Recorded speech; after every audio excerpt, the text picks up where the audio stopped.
Sumatera Barat adalah salah satu provinsi di Pulau Sumatera, Indonesia yang menjadi pusat kebudayaan suku Minangkabau. Dikenal dengan kelezatan kulinernya, keberagaman budayanya, juga keindahan alam. Masakan Padang adalah kuliner khas Minangkabau yang dikenal dengan cita rasa kaya akan rempah. Didominasi rasa pedas dan penggunaan santan pada hidangannya. Salah satu keunikan masakan Padang adalah sistem penyajiannya. Disajikan dalam sistem hidang, ketika pelanggan duduk, meja langsung dipenuhi dengan lauk pauk.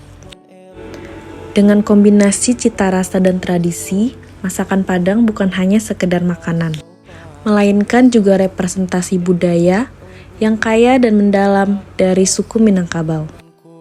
Dengan adanya food vlogger, masakan Padang dapat dikenal bukan hanya di dalam negeri, melainkan di mancanegara. Media baru memberikan kemudahan akses sehingga konten ataupun informasi dapat tersebar luas dengan cepat tanpa batasan wilayah.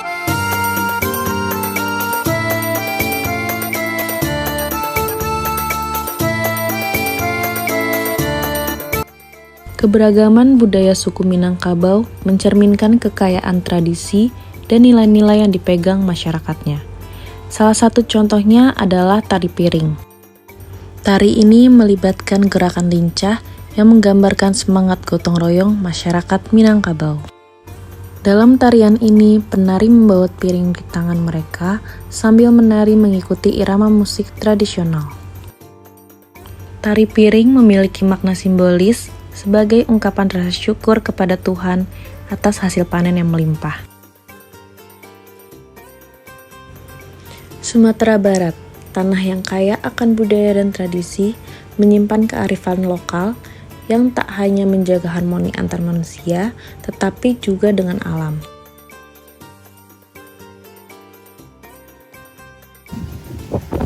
Dalam menjaga keindahan alamnya, suku Minang memiliki istilah alam kakambang jadi guru yang dimaknai sebagai keterikatan antara manusia dengan alam. Alam di sini diposisikan sebagai panduan bagi kehidupan. Untuk menjaga kelestarian alam adalah dengan menjaga hutan, karena hutan memiliki peran penting bagi kehidupan. Hutan di Sumatera Barat dipenuhi dengan berbagai macam spesies, flora dan fauna.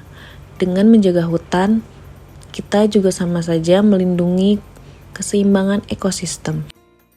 Hutan juga berfungsi untuk menahan air dan mencegah erosi.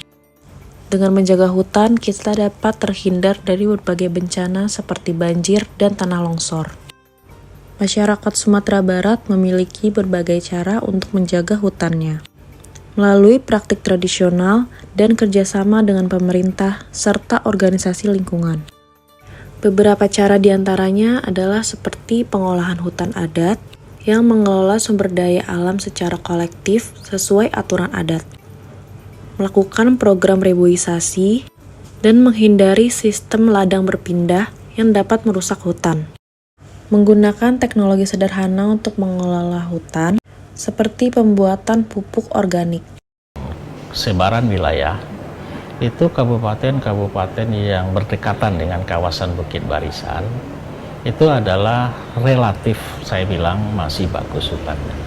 Kalau saya boleh misalnya kabupaten 50 kota, kabupaten Solo ya, kabupaten Pasaman, Tanah Datar, Sijunjung, ini sebagian yang melekat kepada Bukit Barisan masih bagus, tapi yang agak ke hilir ke sana mungkin juga sudah mulai rusak.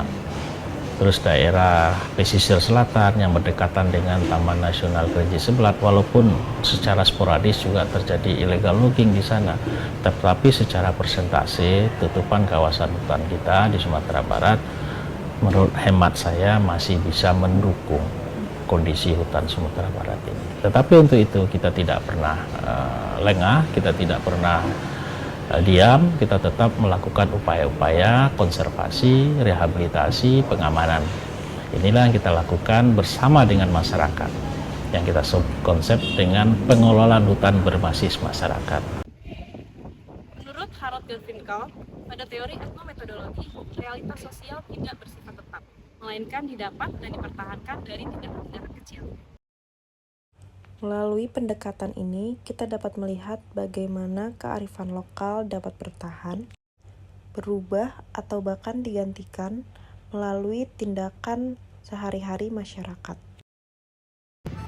Pengaplikasian etnometodologi dapat dilihat dari cara masyarakat menjaga kelestarian lingkungan, merayakan ritual, dan juga melakukan komunikasi. Pada teori ekologi media yang dikembangkan oleh Marcel McLuhan, menjelaskan bahwa media bukan hanya tempat bertukar informasi, tetapi juga membentuk cara seseorang untuk berpikir dan berinteraksi dengan dunia. Dalam teori ini, media digambarkan seperti lingkungan yang mempengaruhi persepsi manusia dan perilakunya. Dengan adanya informasi tentang penjagaan hutan di media sosial, membuat masyarakat menjadi lebih peduli tentang kelestarian alam. Besarnya tingkat kepedulian masyarakat memberikan dampak yang besar bagi penjagaan hutan dan lingkungan sekitar. Manfaat yang luar biasa, terutama untuk irigasi sekitar sawah daerah situ. Manfaatnya yaitu air itu nggak pernah putus, dan lagi di sekitar hutan lindung itu yang namanya cuaca panas itu tidak terlalu panas.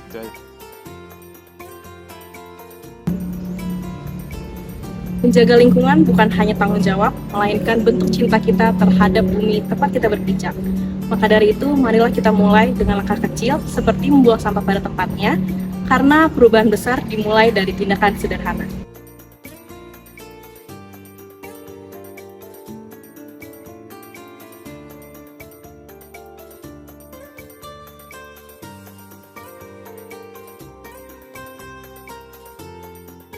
Terima kasih telah menonton video ini. Harapannya video ini dapat memberikan manfaat dan pengetahuan baru tentang bagaimana kebudayaan, juga keindahan alam, dan penjagaan lingkungan. If it was up to me, I wouldn't get it, nobody's no sympathy.